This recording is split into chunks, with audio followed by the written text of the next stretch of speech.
viewers, welcome to another chapter to Men TV, that is mathematics, entertainment and news. How we are enjoying the videos being uploaded.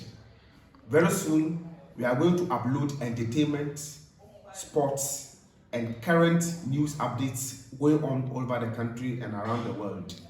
So today we are to look at fractions. So let's go to the classroom to begin with fractions as promised in our last topic on the algebraic expressions. In our previous examples, I give some work to be tried. So let's look at the answers to those trial work 1. So the first answer for the trial work 1 is minus x plus 1 followed by x plus 1 then x minus 1. The next trial work 2, the answer is 5x over 9. And the next trial work 3, the answer is 12x plus 2ax plus 5a plus 33 all over x plus 2 and x plus 3. The last one was 60 plus 12x all over 36. Now let's look at our next trial work 2 that was given by learners to try and the solutions to those trial work 2. The first one is x plus 2 followed by x minus 2. And the second one is 2x minus 1, 2x plus 1. And the third one is y squared minus 3 over 2, y squared plus 3 over 2. And then number 4 becomes 5a minus 3b and 5a minus 3b. Now, let's move to the third trial work that was given by learners to try and the solution to those test trial work. The first one is x minus 4 and x minus 4. Number 2 becomes 2x plus 5, 2x plus 5. Number 3 becomes x minus 9 and x minus 9. Followed by x minus 3y and x minus 3y. Then 7x plus 2, then 7x plus 2. In our previous lesson, we said we'll be looking at fractions. We're tackling fractions into details. So now let's look at how to tackle fractions into details with this our next lessons. First, we are going to define a fraction. A fraction is a number representing a whole or a part. When I take an orange and divide the orange into 2 equal parts, now that 2 equal parts is the part we're talking about. When I combine the full orange, I will get a whole. So the whole here is the full orange. And when the orange divided to 2 equal parts, the part they are talking about is the part of the orange. Now, we have to look at what that whole or that part means in terms of fractions. Now, the whole may be a single object or a group of objects. With this single object or a group of objects, there will be a practical examples once we move on with the fractions. But first of all, let's take a practical examples of the fraction and how we can define it relating to fraction. When I pick the first one, 7 over 12. 7 over 12 is written as 7th 12, which means 7 out of 12 equal parts. So you can see from the screen there, the fraction is read as 7th 12, which means 7 out of 12 equal parts. Now that's 7 over 12. We can name them in terms of fractions, the meaning of 7 and the meaning of 12. Now, the 7 is called numerator and the 12 is called denominator. So you can see from the screen below, you have 7 called numerator and 12 called denominator. Our next topic is to look at types of fractions. We have 4 types of fractions that are like fractions, unlike fractions, proper fractions, mixed fractions, and equivalent fractions. So let's start with the first one, that is like fractions. Like fractions. So a like fraction is a fraction having the same denominators. So if you have a fraction having the same denominators, we call them like fractions. So we can see the definition on the board below. A fraction having the same denominator, we call them like fractions. So let's look at examples of those like fractions. I have 2 over 5, 3 over 5, 5 over 5, 7 over 5, and 6 over 5. We call them like fractions because the denominators are the same. So now let's go look at the second one, that is called unlike fractions. An unlike fraction is a fraction having different denominators or having a denominator to be different. They are called unlike fractions. So if I have the definition on the screen below, I have a fraction having different denominators or the denominators are different. We call them unlike fractions. Examples of unlike fractions are 1 over 2, 1 over 3, 1 over 5, 1 over 8, and 1 over 9. We call them unlike fractions. Now, the next one we have to look at is called proper fractions. Now, a proper fraction is a fraction which have a denominator greater than the numerator. So the key word is the denominator is greater than the numerator is called proper fractions. So look at the examples of those proper fractions. I have 1 over 2, 2 over 3, 3 over 5, 5 over 6. All these are called proper fractions because you can see the numbers 2, 3, 5, and 6 are greater than the top numbers, which are 1, 2, 3, and 5.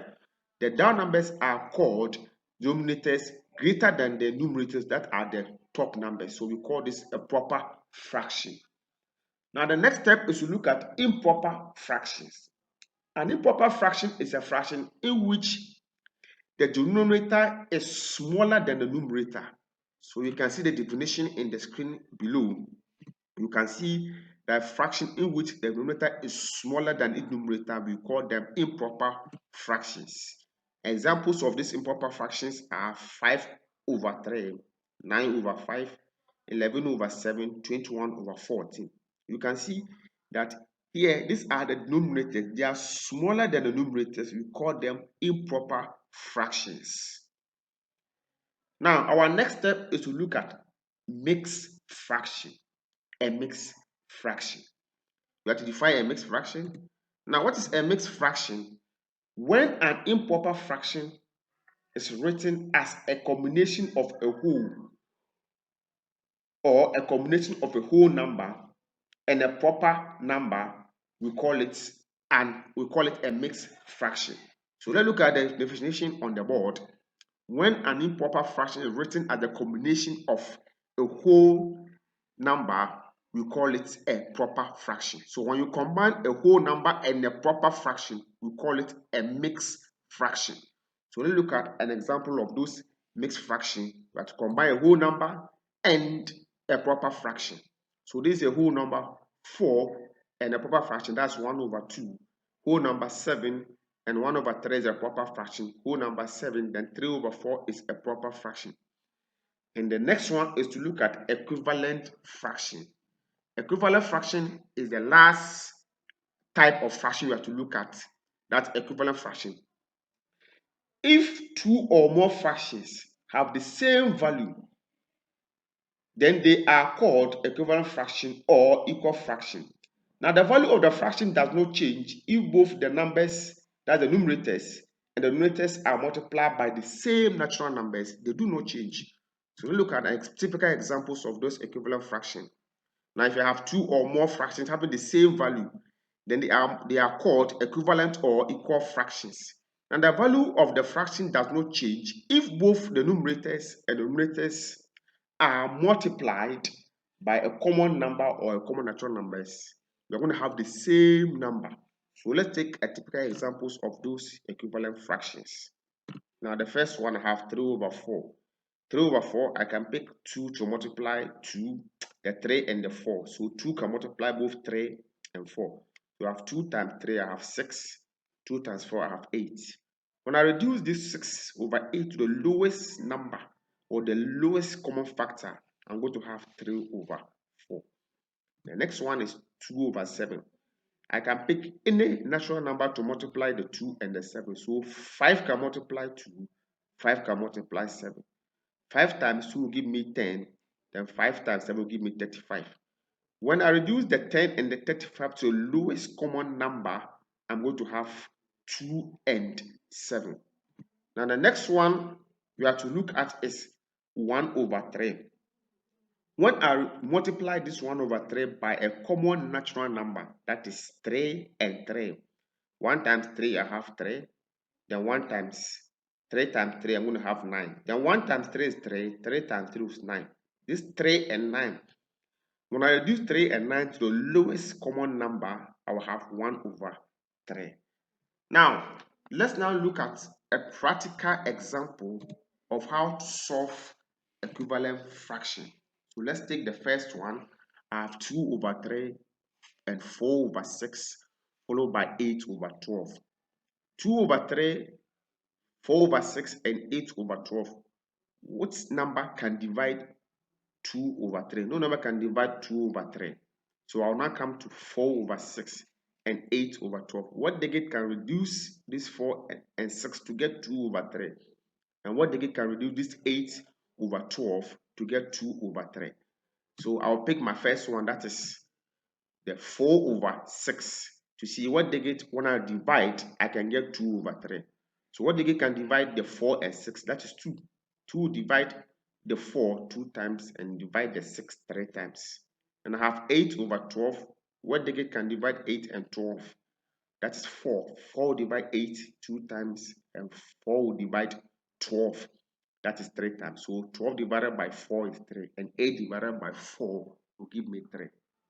The next stage is to arrange them. So I have 2 over 3, 2 over 3 again, and 2 over 3. So all these are called equivalent fraction. 2 over 3, 2 over 3, and 2 over 3 are all called equivalent fraction.